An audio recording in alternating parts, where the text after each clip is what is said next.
Hey, what's going on, world? It's your boy Boom here, man. Back at it for This Is 50, man. And today we got another special guest, man. If you guys don't know, you need to know. Now you know, man. We got the one and only, man, Trinidad James. You know, how's it been, Woo! man? How's everything going with the whole quarantine? You know, you out in LA right now, and like everything's shut down there. So, but how's everything going for you as far as quarantine goes? I mean, quarantine's been interesting, man. I've had to experience it in a couple different places. Miami, LA, Atlanta briefly. It's different, bro. It's completely different. I can't say that I love it. I can't say that I've adapted completely to it because that wouldn't be true. You know what I'm saying? It messes with your mental, especially when you're used to living life a certain type of way. You know what I'm saying? It changed the whole dynamic of how I live my life. Everything that I feel like I'm into, quarantine is not. So it's shutting it down, shut it down, shut it down. So like just dealing with that and figuring out what's best is a daily process, man. Trying to make it right, No do it doubt, right. no doubt. And then, like you said, it's definitely messed with you mentally and everything like that, not being able to move how you want to move, man. But what are some hobbies, Amen. some new tricks that you picked up during this whole quarantine, man? You've been working on the album, obviously, but like, what are some things that you Yes, picked up sir. personally, like in life, like maybe cooking, maybe reading a lot more? What would you say? Well, those things I kind of already knew. I don't know if I picked up anything like new. I just kind of honed in a little more into it. It's like uh read into more different things. Like I read it like instead of like we all like to wear Gucci, right? Like I read the story of the Gucci family. And it's just so interesting. I would love to make a movie out of it or see or pitch the idea to somebody because the family with Gucci, who was the father, the founder, is a really interesting story of greed and like how family business can go so crazy, man.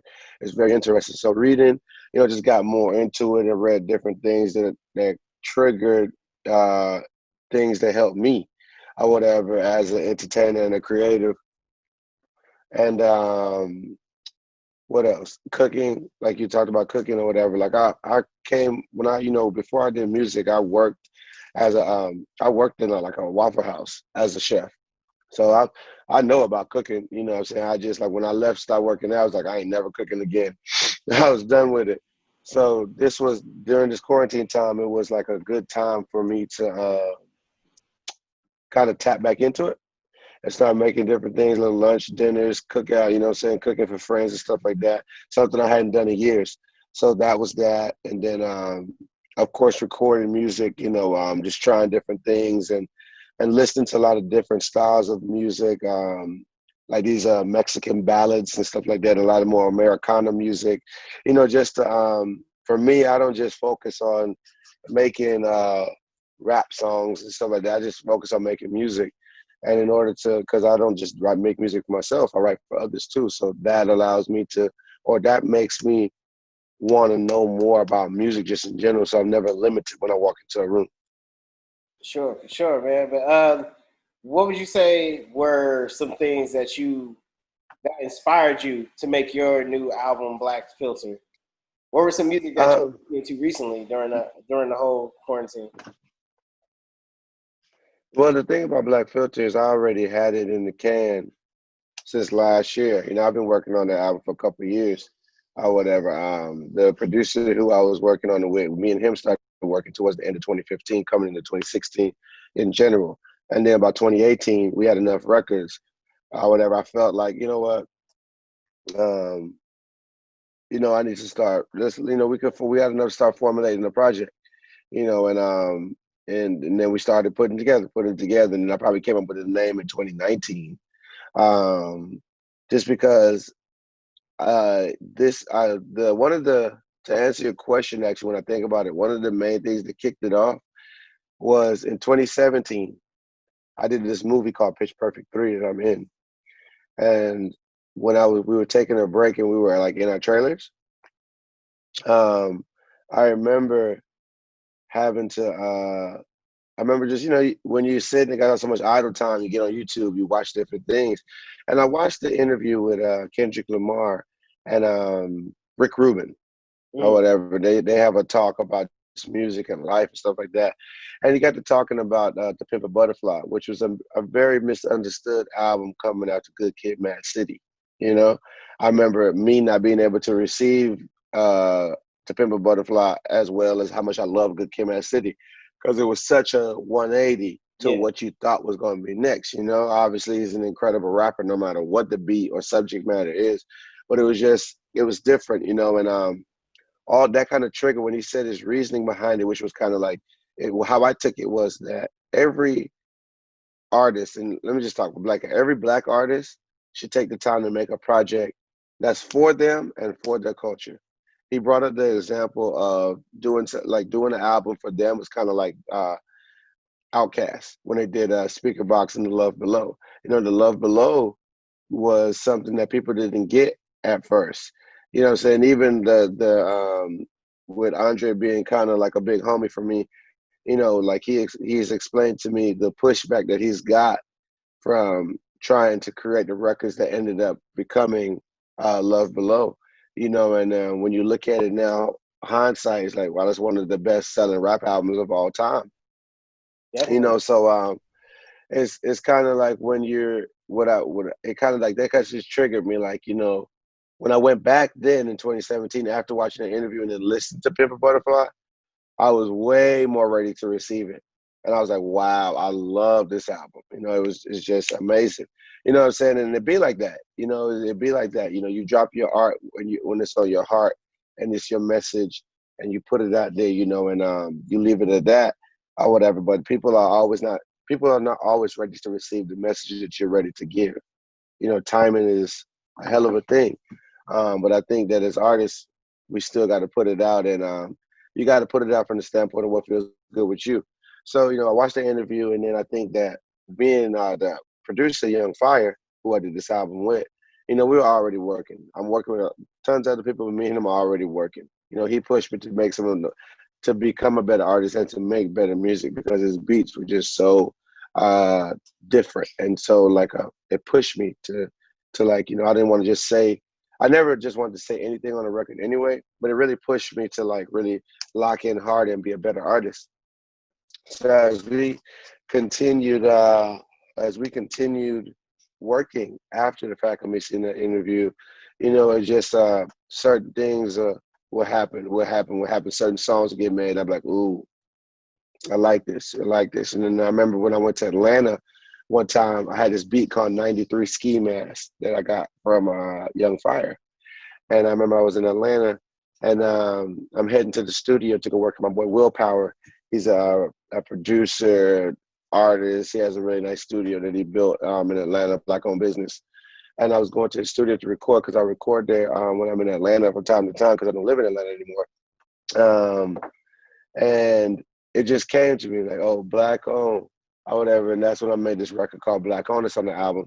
And when I did that record, you know, it was really interesting because I never did a record per se like it before to a certain extent. The closest thing to it was in 2016 when me and Fire was working. We did a record called This Is Black Excellence, part one, basically. And we didn't drop that till 2018. We did it in 2016. We didn't drop it till 2018. And that was like the closest thing that I had to anything that was like black empowerment.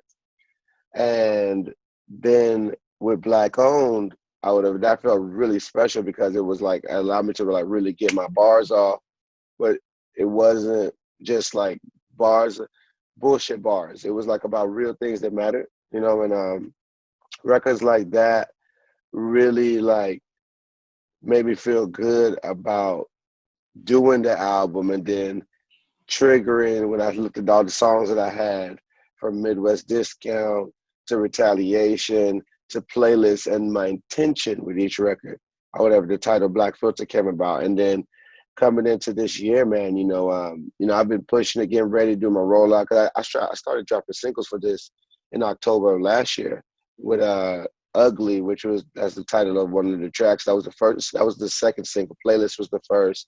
Ugly was the second, and Ugly is an acronym for You Gotta Love Yourself. UGLY. You know, I was already in the midst, boom, doing it, but I hadn't announced the name.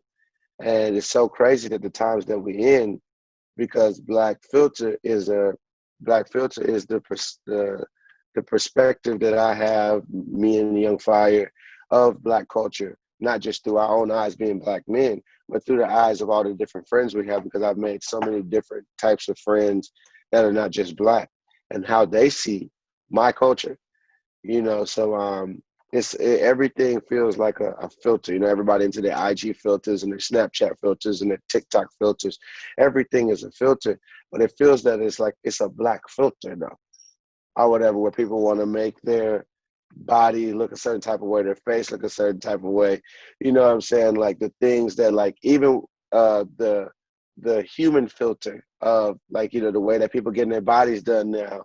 And you know what I'm saying? Like, just it's a lot of different filters that are used, but that black filter essentially feels like the top of the pyramid, and everything else is something that comes down the family tree of filters or whatever. That black filter is the one. Somebody could prove me wrong or prove different. I'm all ears. But if you look at it through the eyes of, in real life and on social media and on the internet, black culture holds weight in so many different things, from the government all the way down, man. Definitely. I mean, obviously, black culture is like, not even black culture, but hip hop culture in general is like one of the driving forces in pop culture. Period. But I mean, let's go into the cover, man. What made you decide to go with Asa Paul and Federico for making the cover of the album? So, a person that I met in the midst of making this album put me on the art form of Afrofuturism. And Afrofuturism, I don't want to give you the wrong, I want to give you a good definition of it. Is a cultural aesthetic, philosophy of science, philosophy of history that explores the development intersection of African culture. It's kind of very similar to like the way that Wakanda looked on Black Panther. Where it's kind of like that imagery of black culture. It feels like it's in the future, but it's took from things in the past, which everything is, right? Everything that we see that comes in front of us, or things to come, is based off of something that has happened or we have experienced. So Asha, she has been working with me for a long time. She's kind of like my creative director on all projects that I got going on, just even outside of music. And she's just a multi-talented woman from Trinidad, also Black and Indian. And she's just incredibly talented, and she knows that I went through so many different emotions with this cover, man. Oh my goodness. This, wanted to do that, wanted to do that, whatever. I had one cover that I loved, and then that got scrapped or whatever, just because the business couldn't get right. And I never let things, I try my best not to dwell on things. You know what I'm saying? I'd rather focus on the solution than dwelling on the problem. So as time went on, I went through all different, more covers, did photo shoots for covers, and it just didn't feel right. It would look really good. A really good picture, that doesn't mean that is the imagery that I need. You said that's just a really good picture. And so finally I went back to her, because I'd already worked on so many other things. I would have, what I'm saying, is like, I wanted to be able to handle certain things myself, which I was, but I'm talking about from like the art department. I didn't want to burn her out, And so then I went back to it, and I was like, yo, I need something, like I need something that's just androgynous. She knew what the first cover looked like, and that's how we got to this point. So she hit me one night or whatever with a original sketch, and I was like, with no color to it, just, her doing her thing.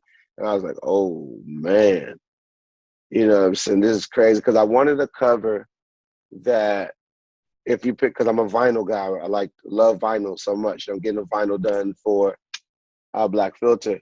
I wanted something. I like to make timeless stuff, man, because I know that the verdict against me, people have an old mindset of me. Some people have an old mindset of me, so it scares them into sometimes wanting to to jump into what's new with what's going on. That's how people think, you know what I'm saying? If they know you for something in the past, they'll be like, I don't know if I want to jump into that with this person now, you know, and so I'm very aware of that. I don't lie to myself about certain things or whatever, you know, so I don't lie to myself about anything, but certain things I'm even a little bit more honest with myself where it's like, okay, like I say, what's the solution compared to me dwelling on what is the issue, people's issue, because it's not my issue. I'm moving forward in life. I'm becoming a better artist. I've worked on my craft. You know, I really do this or whatever. I got plaques that, you know what I'm saying, for other people for doing my job. I wouldn't be able to talk to if I wasn't doing my job. Just being honest with you know what I'm saying? It doesn't always have to look like what people want it to look like in social media. It could look like how you want it to look like. You know what I'm saying? Just doing your thing, putting your head down, doing your work. You know, and so I wanted to make my point of saying is I wanted to make a cover that whether you saw it now or you saw it 30 years from now, you'll pick up that vinyl the way that I go into the record shops and look through vinyl, like, yo, what is this? You know what I'm saying? Like, Yeah. and then you don't know what it is because 30, 50, 40 years from now, you might not know or whatever who a Trinidad James is or whatever, and you pick up this interesting looking cover or whatever, and you put it on, and it's like, wow, this music is crazy. Who is this guy? And you go back down the rabbit hole and see what I got going on. That's why it's important for us to, no matter what people think of us, you know, no matter who gives up on us, we can't give up on ourselves. It's very important to remember that because your legacy is what you do and how you handle the situations, the wins and the losses, how you handle it. That's what defines your legacy, you know? No doubt, no doubt. And then, like you said, you made it for a vinyl approach, and then you really delved into the past, man. Especially on the track you did called James Wu, which was obviously inspired by James Brown, pretty much, man. But what was it? Exactly.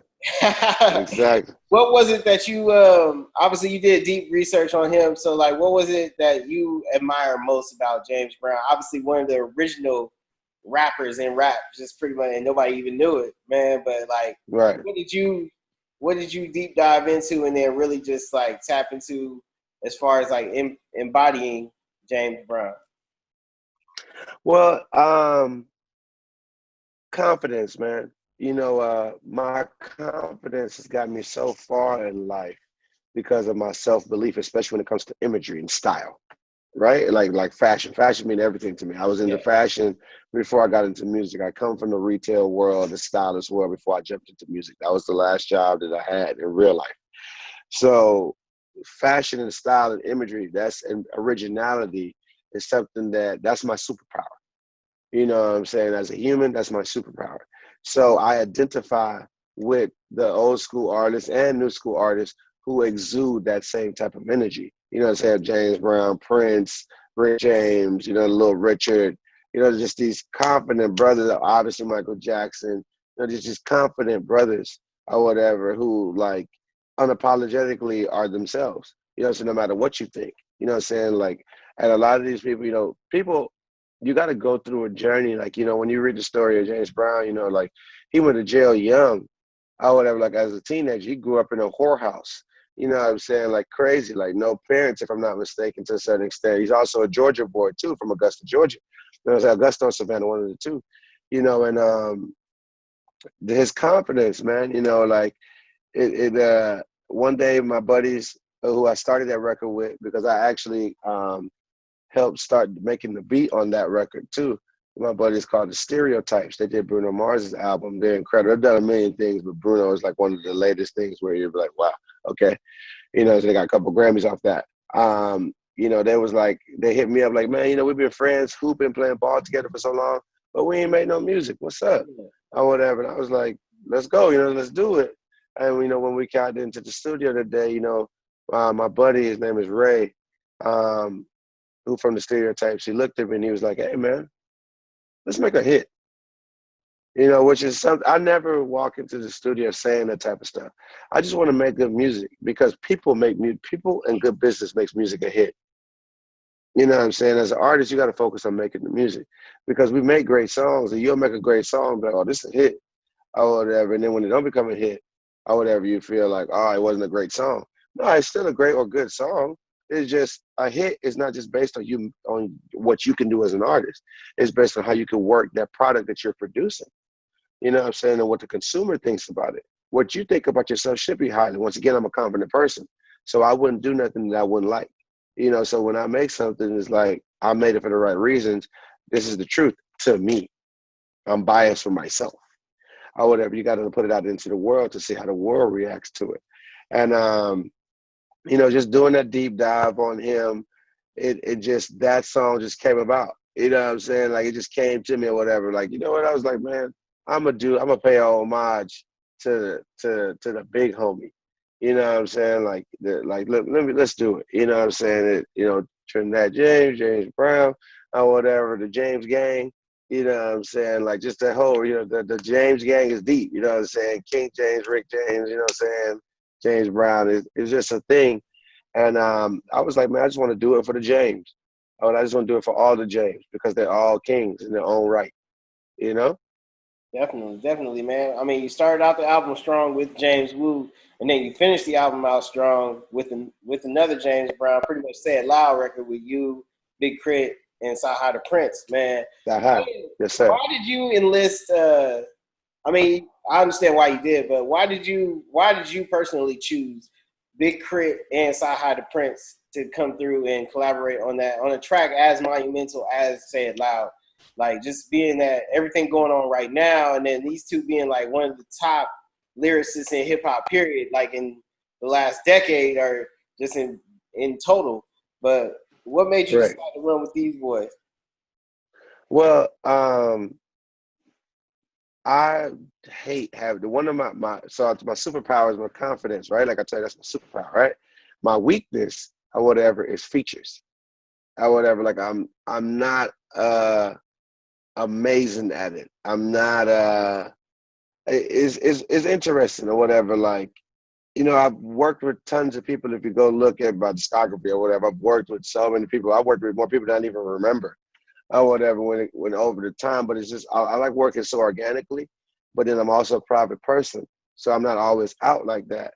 So like when you kind of stay out of the scene or stay out of the way or whatever, people sometimes are less likely to just be like all open arms when you come around, unless y'all really, really got a really good relationship. So I've always had a great relationship, and they've always respected my craft, referring to Saha and Crit, because they know that the verdict that people have of me is different than the verdict they have of me. They see me for my talent compared to my past. I would have, and they've always respected me. Crit has always been down to do a verse for me. Saha has always been down to do a verse for me because even from the beginning of my career, he was one of the people I reached out to be on my 10-piece Smile project. That was the second project I'd ever done in life. You know what I'm saying? And this was at the big height of my career when everything lit, boom, boom, boom. You know what I'm saying? Wow, wow, wow, number one song in the country, da da da da da, or whatever. Sai, he appreciated that. You know, I reached out to him because I could have reached out to anybody. If you look at my 10-piece Mile project, I got all type of people on there. Crazy collaborations. I really look at myself as a really good producer of music too, like putting things together or whatever. Instead of just going for the hot names or whatever, I'd rather put together a record that it makes sense for that person to be on it because I need them to deliver the message the way I want to deliver the message. You know what I'm saying? So, from a producer standpoint, that is why I would reach out to them. And they're also close friends. And they're also the two top lyricists, like you said, to do ever alive. You know what I'm saying? Like they're amazing. You know, like I would put Saha against anybody when it comes to rapping. Yeah. You know what I'm saying? Like, you can go get whoever you want to get from your city. You know what I'm saying? I know who I'm gonna go get. You know, and so and then they loved my verse too because I started it off. I started it off and I pitched it to them. You know what I'm saying? And they I kind of like it just worked out that way, bro. You know what I'm saying? Like, Craig just got excited, and then I played him my album first before I played for anybody. He was the first person I played the whole album for, and then that same day he had played me his verse ever for Say It Loud, and I was like, oh man, okay, we going crazy. And then I reached out to Saha like, hey man, what's up? Craig going crazy? What you gonna do? You know what I'm saying? Or whatever. And then Saha was like, hold my beer, say no more. You know what I'm saying? Woo, woo, woo, woo, or whatever. When did his thing, and then he sent it through or whatever. And I was like, wow, I'm on the, I've made this happen or whatever. And like I said, it's not clout chasing I just want to make the best record that I can make based off of what I have, my resources. You know, Yeah. that's it. Challenge accepted. That's what you said. Yeah, man. Yeah, Definitely, yeah. man. But I mean, at the same time, you making this right now, man. Crit came out with a project that has the similarity to your project right now, as far as radicals go. But another thing, like you mentioned, 10 piece, man. Another thing you did early on in your career that really stuck out was the collaborations between you and Childish Gambino, man. You guys made some great project. I mean, some great tracks. But and then now even like you guys are all on the same, pretty much the same platform as far as the concept of music goes. But man, would there ever be another Trinidad James and Childish Gambino collaboration, man? You know? Yeah, I mean, definitely, definitely, man.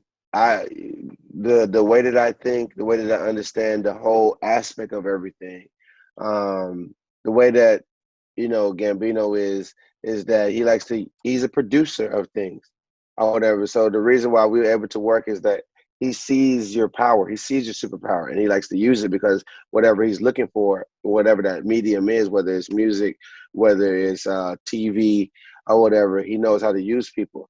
So it just gotta happen. I feel that the next time we run into each other, something would trigger because it's been a minute, definitely been a minute or whatever. But you know, I know that the way that we think as being creatives, yes, sir, definitely. For sure, for sure. And then like what you came into this business, man, pretty much with a hit on your back.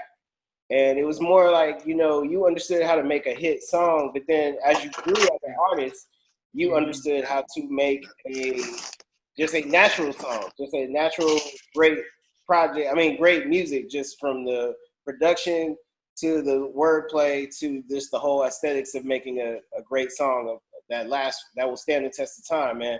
When did you realize that this was the type of music that you wanted to make, other than just being that like a flash in the past type of artist, like just even a hit, just to make not just a hit maker, but I am a real musician, like I am a full fledged musician with this. Right, referring to Black Filter, correct? Yeah, And I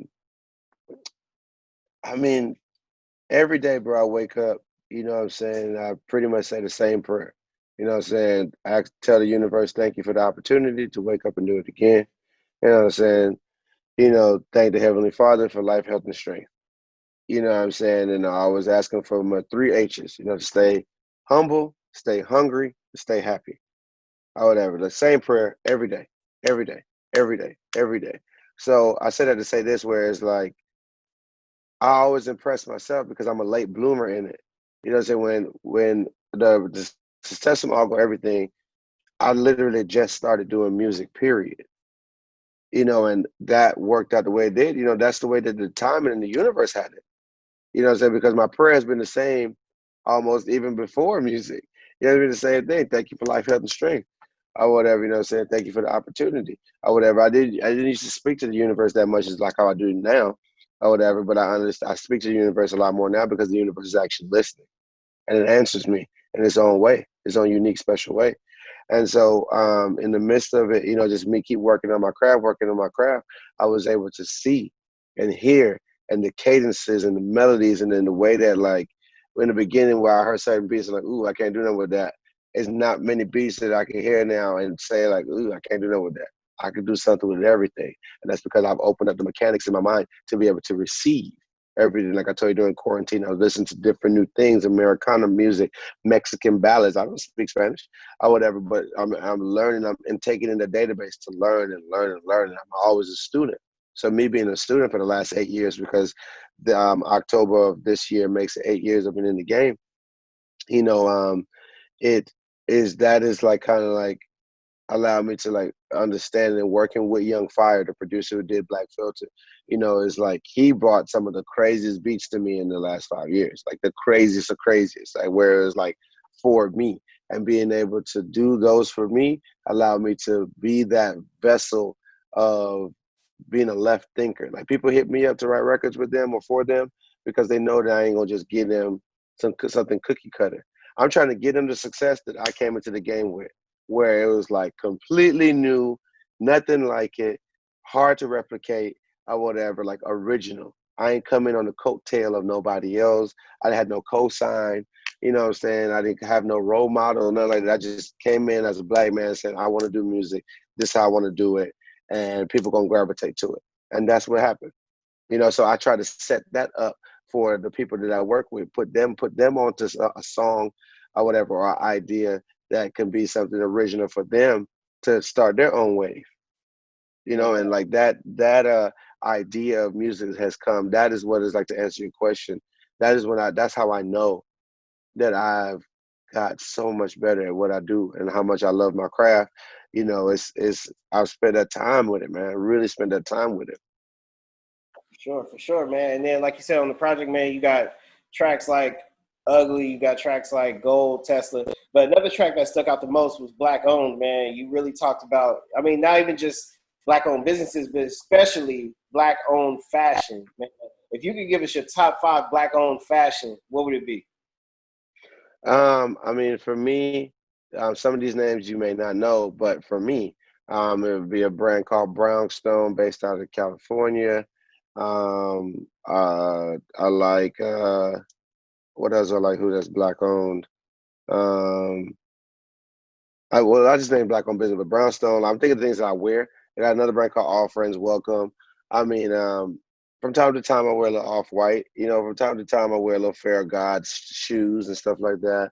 Um, what else? What else? You got Telfar, or whatever. I like their bags or whatever. I want to get some for my sisters and stuff like that. They're doing their thing. Um, it's a lot of brands. I like to mix it up.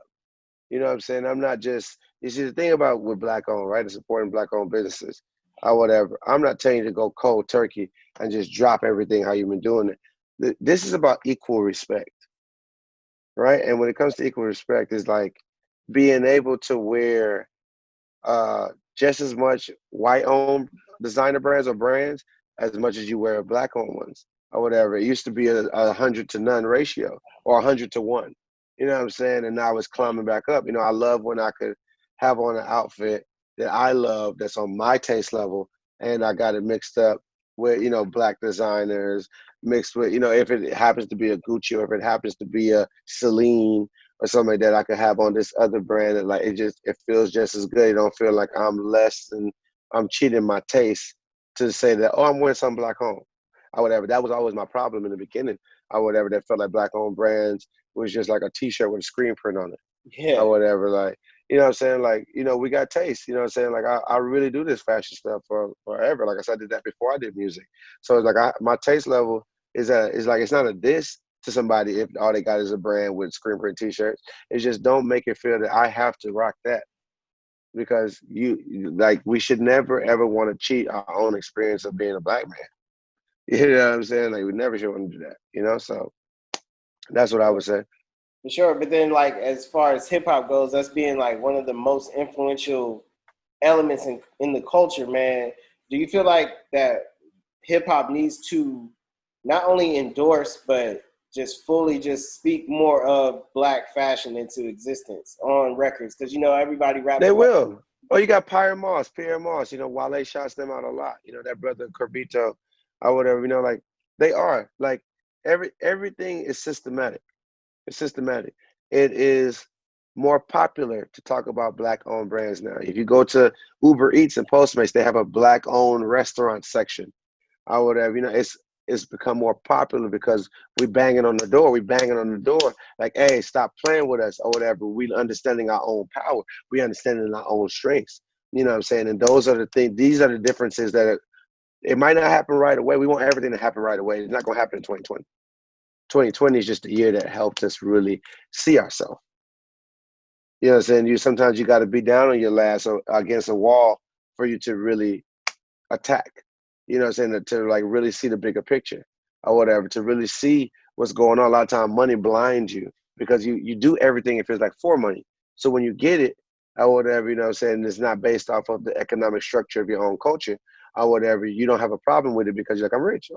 Oh, I'm rich, bitch. You know what I'm saying? I'm lit. You know what I'm saying? Like, I did it. I beat the American dream. But that American dream is whitewashed. if you didn't do anything that helped your own economic culture, well, your own culture economically, you know. So, and we're learning, bro. I could talk to you like this because this was the mindset that I came into 2020 with, or whatever. Where it's like, man, I'm gonna do this with my people. I I ain't no telling what I'm gonna get out of it. You know what I'm saying? Like, or whatever. Like a lot of times when you go this route or whatever, you know, even based off of the information I learned from the interview I tell you with the Kendrick and Rick Rubin or whatever, it's like, you know, it's not much money in it to make or whatever. You know what I'm saying? It's harder for things to pop off and go viral.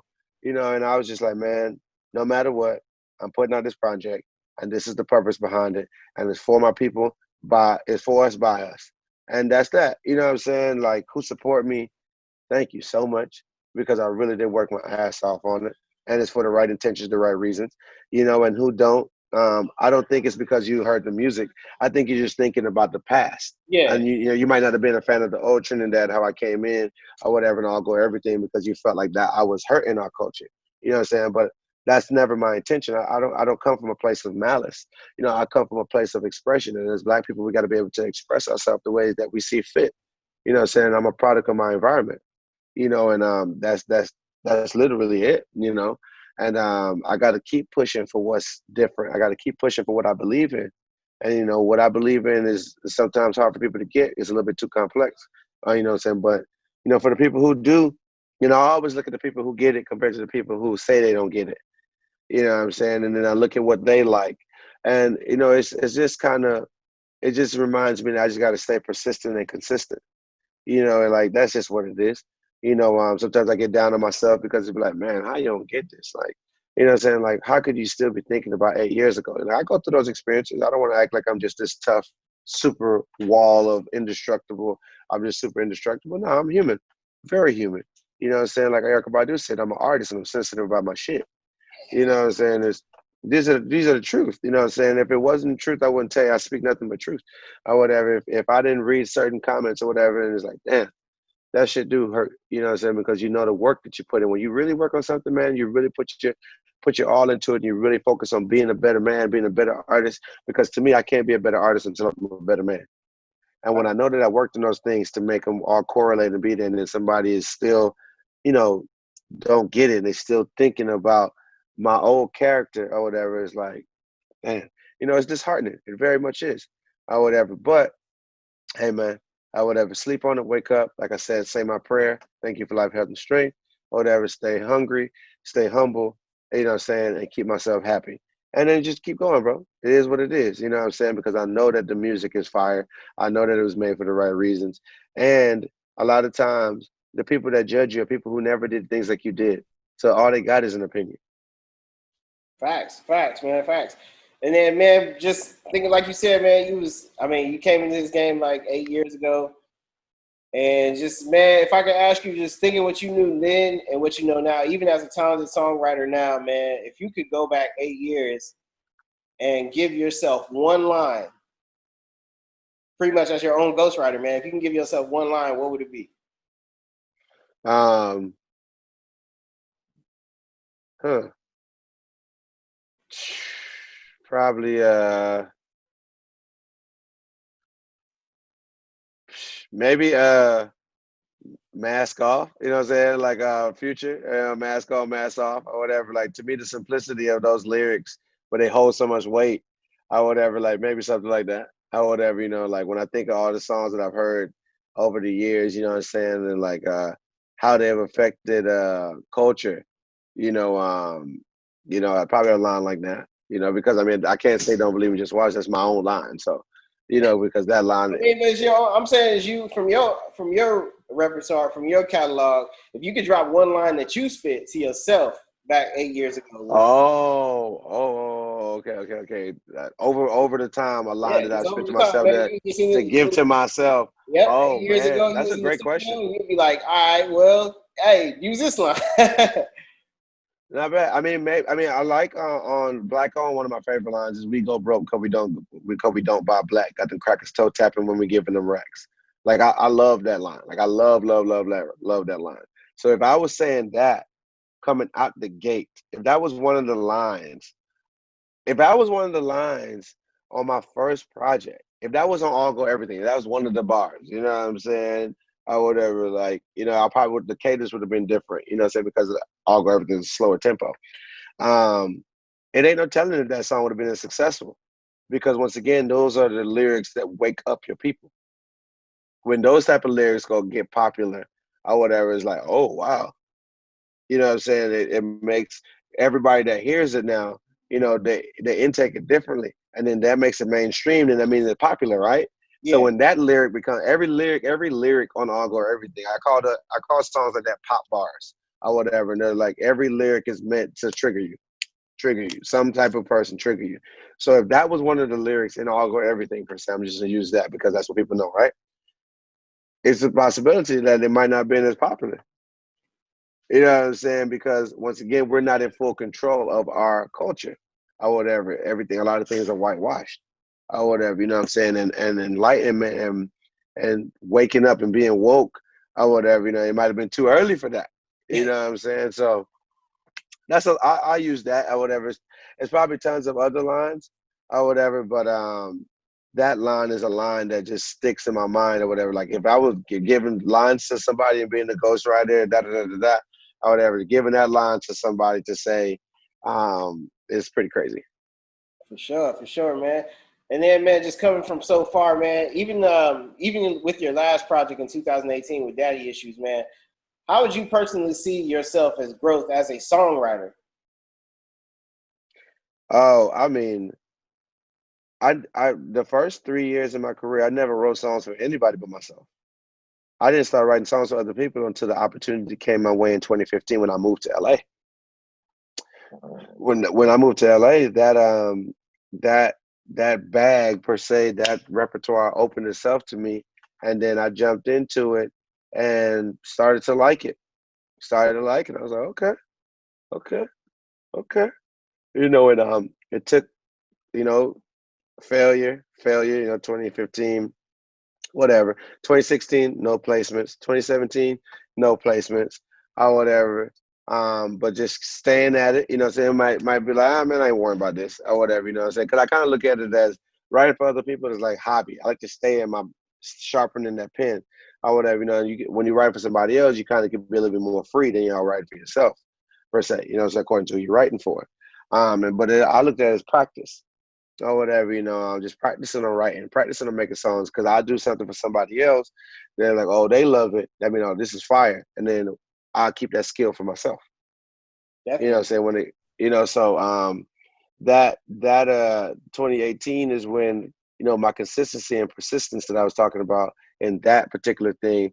That's when it started to pay off or whatever, and like people were like, you know, the records people started taking the records, and then people started becoming successful from off of the records.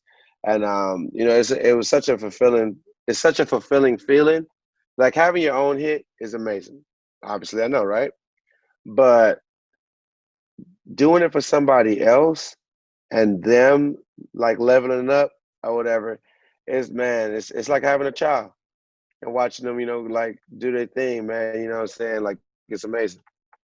For sure, man. And then you experienced a lot in music just in general, man. You saw the highest of highs, and you know it dropped back down just like an elevator, man.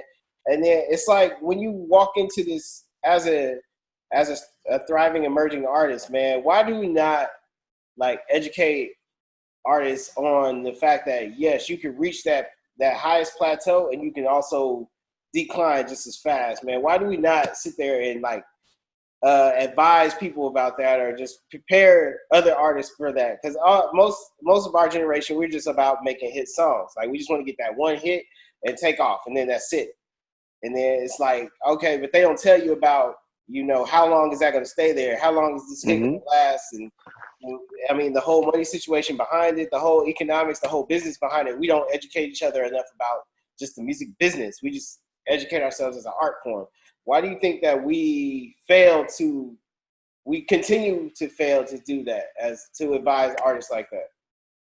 Because ever since the beginning of this music stuff, when it comes to Black culture, we have always been playing from a place of just trying to get the money and trying to get the success and earn the respect of all the other races or whatever in their award show. We want their awards that they made for themselves. You know what I'm saying? Like they were giving that award to themselves before they were giving it to us, right? Yeah. So with that being said and understood, or whatever, the best thing that you can do if you want to run somebody's culture is keep them clueless on what matters. If I make you think that money and trophies are the things that truly matter or whatever, then that's what you're gonna stay focused on. I'm gonna stay in the lab until I get a Grammy. I'm gonna stay in the lab until I'm rich or whatever. So you're not thinking about educating nobody else on what happens in the midst of getting rich or getting a Grammy or, having a hit song because you're just happy to have it. You know what I'm saying? You're just happy to be playing ball or whatever, that type of vibe, you know what I'm saying? But nobody's like really telling you, um, nobody's really telling you about the ins and outs and artist development. Artist development is gone. It's done. You know what I'm saying? Everybody wants you to be microwave ready.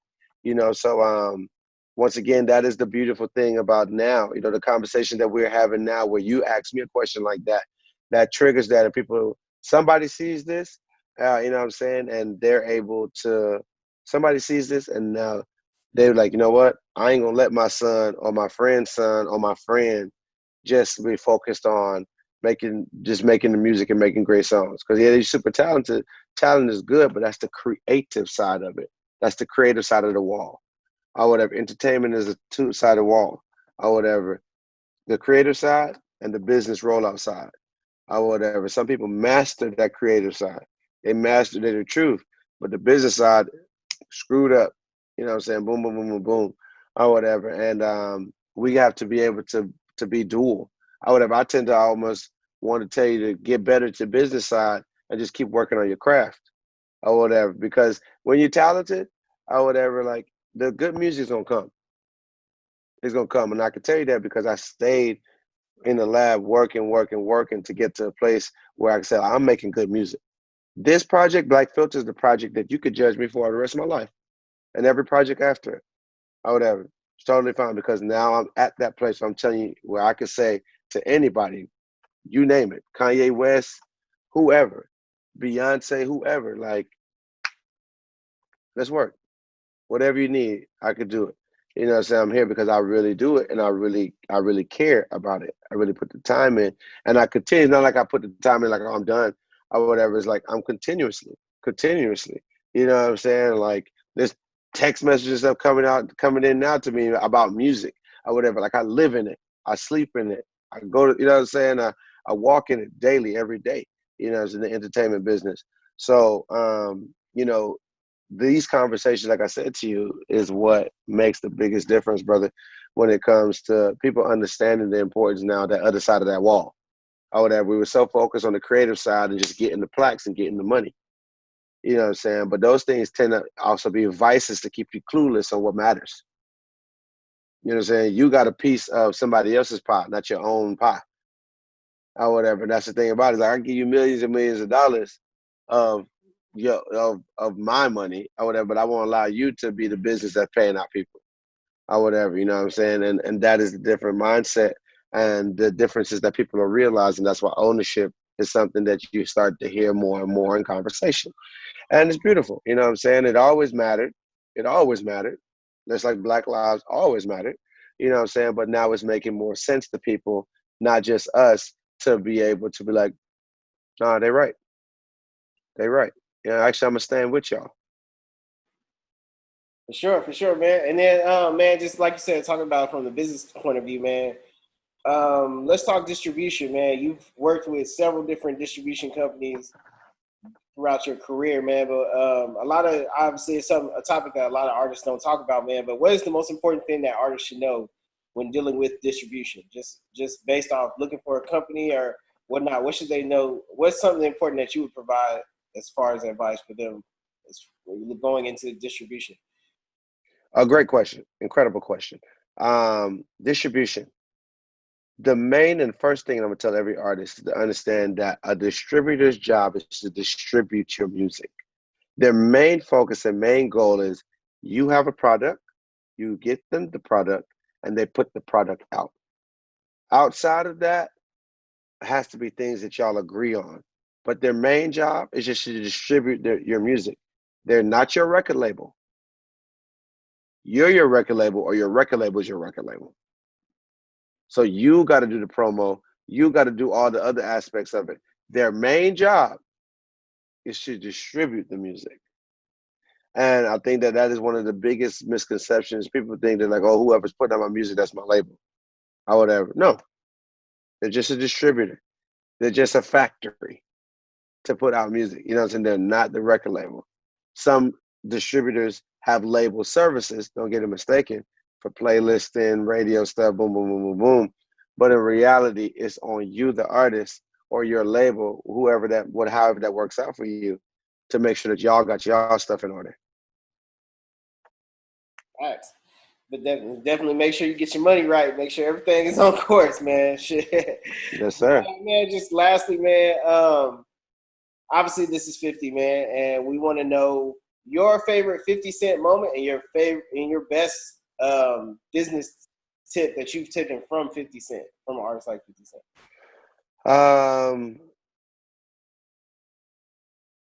Well, I mean, for me, it's gonna be the intro scene to Get Rich or Die Trying. You know, when they're playing I Whip Your Head, and they four deep in that car, about to go bust a lick. They're about to go hit a lick, and one of the guys leave. Like, just the when I look at it now, when I was just watching it when it first came out as a kid, you know what I mean, Get Rich or Die Trying, I mean, that album is just whatever. It's just incredible. You know what I'm saying? That's classic. And that meant a lot to me.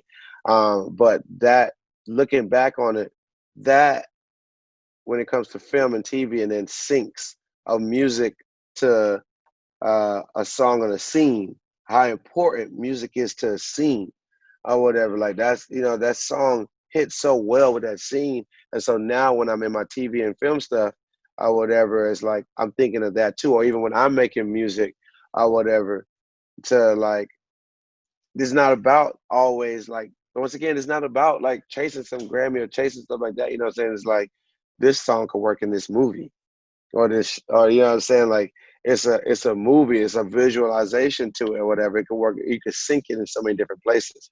You know, and I feel that like songs like that, and especially it was his song in his own movie or whatever, you know what I'm saying? It's like, once again, ownership on top of ownership or whatever. When I took a little small page out of that book when I did the Pitch Perfect movie I was telling you about, when I seen the Kendrick interview, because I acted in it, but I also did the soundtrack, because it's like I do both. So I want to do both. I want to make, you know, the opportunity arose for me to do music for. I was like, yeah, you know what I'm saying? Because I want double the ownership. You want as much ownership as you can, you know? So, um, you know, as a businessman, you know, like, I love that he's kind of like an anti-hero, you know what I'm saying, mixed with like a villain type of vibe. You know what I'm saying? Like, the anti-hero vibe is really dope. You know, I look at myself as that to a certain extent. And you know, him being relentless, you know, relentless and understanding business, you know, it's something that you have to respect, you know, and I definitely do. And I wish him nothing more of success. You know, I love the shows that he's doing. You know, he just gets it. Some brothers just get it, and the opportunity comes, and they handle it or whatever. And you know, those are the same things that I want for myself, and the same things I want for more brothers and sisters in the culture, man. You know, so just to take advantage of the opportunity and have way more directors, and not just black actors and actresses, but, you know, black directors and black film companies and black producers, black sound guys. But, you know what I'm saying, just like really equal the playing field, because everybody got their own sauce. You know what I'm saying? Look how much our sauce has affected culture, and it's limited. They got our foots on our necks, literally. You know what I'm saying? Like, it's, if you allow us to fully bloom and let our wings flap, yeah, it might feel overpowering or whatever, but we've always had Southern hospitality. We've always been welcoming. We've always been like, how you doing? You know what I'm saying? So um, let us fly. Let us shine. You know what I'm saying? Like I said, equal the playing field or whatever. And that is kind of the main focus, you know, to seeing more business empires like 50, you know what I'm saying, like the Diddy's, like the Hoes, you know what I'm saying, even the Drakes of the world, you know what I'm saying, like, he's mixed but he still counts, you know what I'm saying, like, all these, everything matters or whatever, because what type of culture is he using for success? Black culture, right? You know what I'm saying? Like, That is what that is how he identifies himself, as a black man. So like black culture, once again, black filter. That black filter is what you're coming into this boardroom for if you want to get some pop. No doubt, no doubt. And then, like you said, you were in Pitch Perfect 3, Three. but you were also in Uncut Gems, man. You was also in there. You had a brief cameo in there for a minute, and then, but like, man, like you said, as far as ownership on, I mean, and music being played in television or whatnot, All Gold Everything is also a song that is very popularly used in television and just different segments, man. But how do you feel when you hear your song being used to, amplify a scene, man? Even whether it's a good scene or a bad scene or a watered down scene, a culture vulture type scene. Like I know you get that a lot as far as with the concept of the song and then how they take it and put their own spin on it, even though you didn't intentionally do that. But how do you feel just seeing like your song still being used to this day and into dramatic a scene? I mean, I love it, bro. I love it. I love TV and film. Coming into music, I always love movies. I'm a big movie head. I go to the movies by myself. You know what I'm saying? Like I was telling you at the beginning of our conversation about adapting to this quarantine life. Like all the things that I'm about. Like I tell you, got cut off. Like the movie theater is one of those things. Yeah. Like that means a lot to me. It means a lot to me. You know what I'm saying? Like I meet a lot of people and they're like, I don't go to the movies, and like that kind of like turns me off of women when they don't do that. You know what I'm saying? It's like, well, you know what I'm saying? It's just like it ain't really a diss. It's just like that means that much to me because I love TV and film. Like I love to get lost in the film or whatever because I apply it to my real life or whatever. Because once again, I got an entertainment type of mind where it's just like, how could we do this better? Oh wow, that helped me with this that I'm trying to work on. Boom, boom, boom. You know, that when I see the things that I've done on myself, like the seeing myself on the big screen for the first time or whatever, when I've been to the movie theater millions and millions of times, it feels like or whatever, just watching different people's movies to finally see yourself, to see a name in the credits, whether it's a soundtrack I did for somebody or my actual self or whatever. It's like, bro, anything is possible. You have to keep working. You have to believe that you belong there. You know what I'm saying? That's where I've been at more these days or whatever, is not second guessing um my strength and the things that come, not second guessing my blessings or whatever. Is like because I really work for these things. I truly do believe that they belong to me. That's why they're happening for me. You know what I'm saying? I'm not doing nothing weird or whatever to make these things pop off or cheating somebody or finessing somebody to make it happen. Like I'm just really putting in the work. So anytime, to answer your question, that I see my stuff being used for things, most likely I approved it because I got ownership or whatever. And so it's a blessing, bro. It's a blessing Sure. financially and spiritually. Sure, man. And then let's get back into the black filter, man. This quarantine locked down everybody from doing shows and whatnot. But man, tell us like the track that you are looking forward to performing live for off of Black Filter. It's amazing. We just had rehearsal last night because I'm doing my first virtual concert this weekend. Um, uh, Black owned, definitely. Black owned, definitely. What else felt good when the rehearsal? Uh, retaliation is retaliation and pit because we perform them back to back is just like whoa. You get to really see the different elements of music or whatever that we put into the project. So it's like it starts off with soulful with the woo woo, say coming out of the intro or whatever. It feels like okay, okay. And then we go to our turn up, saying with the couscous or whatever and stuff like that. And then it turns into our hip hop vibe with Black owned, you know what I'm saying?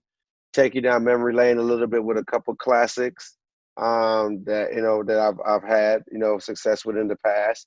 And then it changes to this rock, punk rock type of feel, like just like head banging craziness. And then it changes gears from there to like this high energy, like that. What it all feels the same. Then it changes itself to like this groovy feel of like Gold Tesla, where it's like a doo-wop. You know what I'm saying? So it just really takes you on this musical experience, and then we end with Say It Loud, and like just like take it back to hip hop. It ends on hip hop. it's gonna be fun, man. It's gonna be fun. Like rehearsal, like we've been rehearsing since like last week or so, or a couple weeks, and like yesterday's practice, and like I finally was able to like I feel good. All right, we didn't call that group because I had to get a new drummer and I added a guitar person to my live show. So we had to get in sync, we had to figure ourselves out. So yes, last night it finally felt like thank you. Because the show got to be right. Like everything else can fail, my brother, but the show got to be right. The show got to be right. You know what I'm saying? Like, hey, charts and all that type of thing, that will come in due time when my time comes for that. You know what I'm saying? Because I'm building my team. I do a lot of things myself. A lot of things, almost everything that people have seen from me is based on what I've done myself. So I'm just building that right team. You know what I'm saying? And the one thing I don't make excuses for none of it. I take it however it comes. Because if I could receive the blessings and be like I deserve that, when things don't happen my way, I'd be like, hey, it happened for some type of reason. Even if I don't think I deserve it, it happened. So hey, once again, I'm not going to dwell on it. I'm gonna find a solution. But that show though, ain't no excuse for that.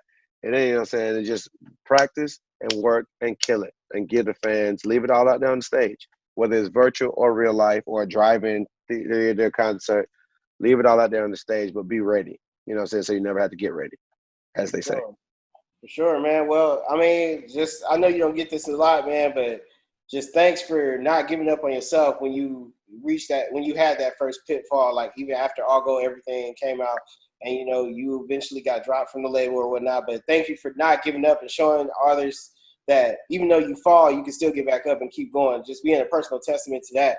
But, man, like, if you guys don't know, man, go make sure you guys go check out Trinidad James' new project, Black Filter, man. It's got nothing but hits on it. Like you said, you got Retaliation, you got Black Owned, you got Say It Loud, you got James Wu, man. He's a whole gumbo pot of multiple things in this project, man.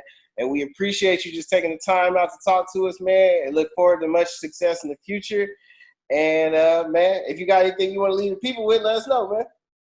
The last thing I want to leave everybody with is support your culture, but support your cultures for the right reason, not just because we're telling you to do it. It has to click. It had to click for me in order for me to do it. And the last thing I'll say is that I told the label that I wanted to get off of the label, and they let me go. I always let people feel that they dropped me, but in reality, I asked to get off, and then we went separate ways. We actually did good business there. It was the best thing to do. The narrative is a little thrown off the way that I put it out there in the world, but I had to cleanse myself of bad things that was around me. So I let people feel that this happened to me so that I could see who really was with me and who really wasn't. But in reality, and Def Jam knows it. That's why they never really say much about it. Is like I requested to be let off of the label, and they let me go. And I truly appreciate them for that, because that was the best thing they ever did, was to take the chains off of me, because they knew that you couldn't tame me, and I was getting better. I knew that I was getting better, but I was getting better for me, not getting better for them. So, guys, if you truly believe in yourself and you know that you got something that is worth fighting for, independently or with somebody, don't get with people if they don't really see your vision, not just for money. You know what I'm saying? Like, find yourself, find your team who sees you for who you are, not who you portray. No doubt, man. And like I said, Black Filter is available on all streaming platforms now, so make sure you go check that out right now. And thank you, Black Filter, baby. Again, man. Thanks for coming through and just taking the time out, brother. All right. Hey, man. Thank you so much, brother. Out of here. This is 50. Peace.